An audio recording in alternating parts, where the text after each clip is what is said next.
হ্যাঁ একদমই ঠিক, একটা ভুল করলে তোমার টোটাল অ্যাটেম্প থেকে 4 নম্বর বাদ চলে যাবে। এটা আগেও বলেছিলাম, আবার দেখে নাও, বুঝে নাও জিনিসটা। সেশন 1-এ কোনো নেগেটিভ মার্কিং নেই, সেশন 2-তে একটা ভুল করলে অফিসিয়াল নোটিফিকেশনে লেখা রয়েছে একটা ভুল করলে নেগেটিভ নম্বর হচ্ছে 1।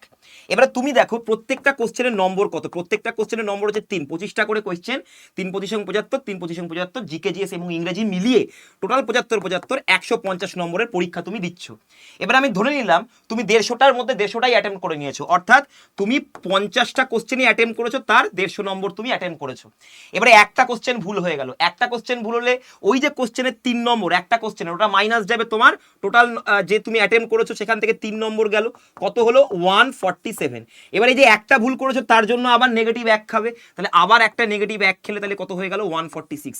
একটা ভুল করলে টোটাল তোমার অ্যাটেম্প থেকে 4 নম্বর বাদ চলে যাচ্ছে, দুটো ভুল করলে 8 নম্বর। ওই জন্য সেশন 2-তে তোমাকে একদম সাবধানে কাজ করতে হবে, এবং এর জন্য যদি তোমরা এইরকম মেটেরিয়াল চাও যাতে নির্ভুল হয় তোমার উত্তর, আড্ডা 24/7 বাংলার এই চ্যানেলটিকে এক্ষুনি সাবস্ক্রাইব করো এবং উপরে দেওয়া অ্যাডমিশন হেল্পলাইনে কল করে আমাদের পেড ব্যাচে অ্যাডমিশন নিতে পারো।